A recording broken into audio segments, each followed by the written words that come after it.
부산 최고의 관광명소 해운대 해수욕장. 넓게 펼쳐진 동쪽 백사장 바로 앞으로 초고층 건물 3동이 들어서 있습니다. LCT, 101층짜리 랜드마크 타워 1동, 그리고 84층 아파트 2동으로 구성된 최고급 아파트입니다.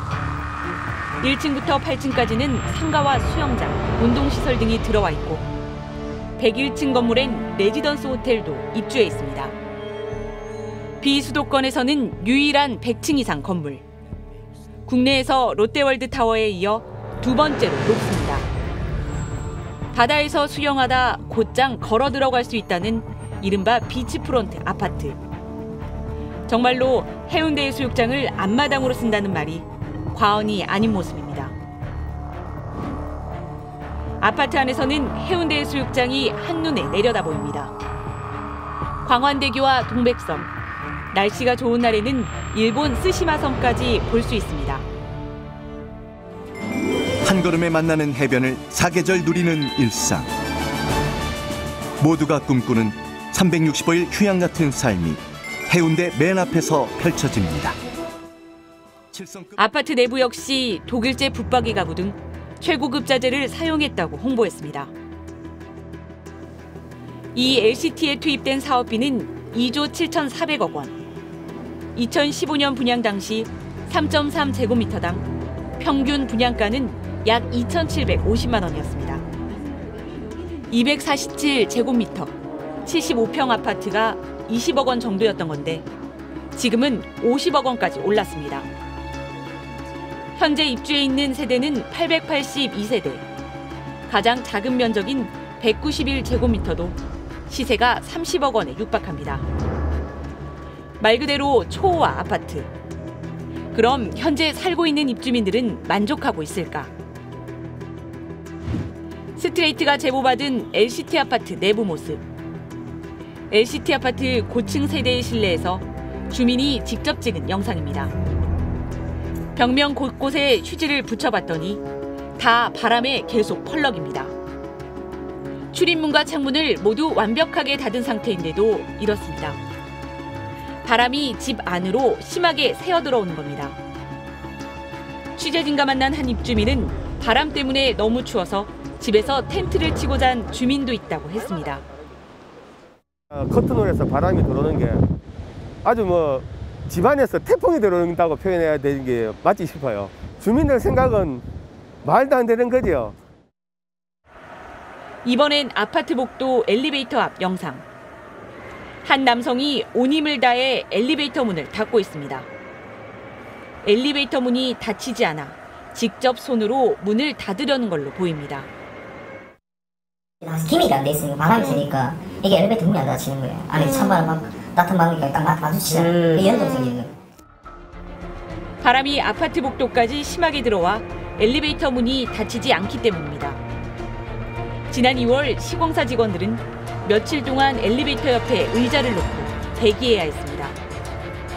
24시간 엘리베이터 옆에 앉아 있으면서 문이 안 닫힐 때마다 수동으로 문을 닫아줬다고 합니다. 지난 2월 아파트 측은 실내 벽을 뜯어내고 내장재를 교체하는 공사도 진행했습니다. 바람이 너무 심하게 새어 들어온다는 민원이 계속 접수되자 아예 내벽 보강 공사를 한 겁니다. 특혜 분양 의혹으로 조용할 날이 없었던 LCT. 정작 이곳에 살고 있는 주민들은 부실투성이 사기 분양이라고 주장합니다. 우리 아파트가 이 비치프론트뷰의 최고의 입지에 있기 때문에 그 당시에 그 금액을 주고 샀는 건데 제 입장으로서는 이 시행사에서는 사기 분양이에요. 분양 당시에는 그럴듯하게 말을 해놓고 지금은 제대로 된 게 하나도 없어요. 주민들은 공사비를 빼돌려 로비에 쓰는 바람에 부실 공사가 된 것 아니냐 의심하고 있습니다. LCT가 특혜 논란에 휩싸인 건 인허가 단계인 2008년 이전부터였습니다. 하지만 부산을 넘어 전국적인 관심을 받은 건 지난 2016년부터입니다. 국정농단의 실체가 걷잡을 수 없이 터져나오던 2016년 11월. LCT 시행사 소유주 이영복 회장이 부천지검에 체포됐습니다.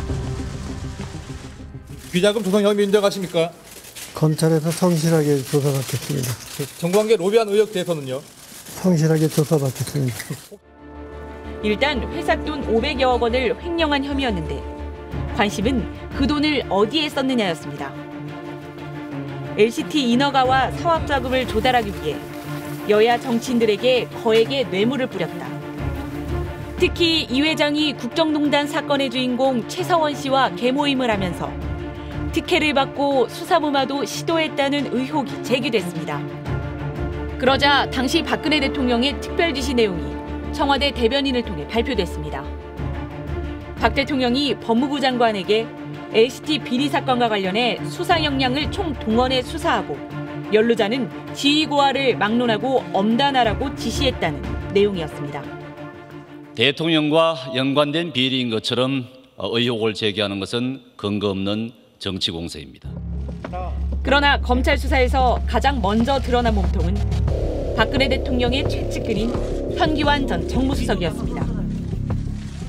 지금 제가 드릴 수 있는 말씀은 제가 아는 사실을 검찰에서 제 기억대로 성실하게 답변하는 겁니다. 현기환 전 수석이 직접 받은 돈은 4억 원이었습니다. 여기에 이영복, 현기환 두 사람이 50억대 수표를 주고받은 정황도 검찰에 포착됐지만 어디에 썼는지 제대로 밝히지는 못했습니다. 두 사람 모두 입을 굳게 닫았기 때문입니다. 대신 이영복 회장은 지인 등 43명에게 새치기 분양을 받도록 특혜를 줬다고 인정했습니다. 2천여 명의 사전 예약자보다도 먼저 분양권을 살 수 있도록 해줬다는 겁니다. 특혜 분양 43세대에는 금융권과 법조계, 고위 공무원들이 포함되어 있다는 의혹이 일었습니다. 그러나 검찰은 이들을 사법 처리하지 않고 수사를 끝냈고 명단도 공개되지 않았습니다. 부산 지역 시민단체들은 이들을 다시 고발하고 나섰지만 검찰은 40여 명 대부분을 다시 불기소 처분했습니다. 분양받기는 했는데 특혜인지 모르고 받았다는 이들의 해명을 그대로 받아준 겁니다. 작년 10월 30일, 그러니까 공소시효를 불과 사흘 앞둔 시점이었습니다. 검찰은 또 이들의 인적 사항을 모두 파악한 걸로 알려졌지만 최종 결정서에는 성명불상으로 기록했습니다. 그리고 올해 2월, LCT 시행사 직원들이 작성한 명단, 이른바 특혜 분양 리스트라고 불리는 문건이 경찰에 진정서 형식으로 제출됐습니다.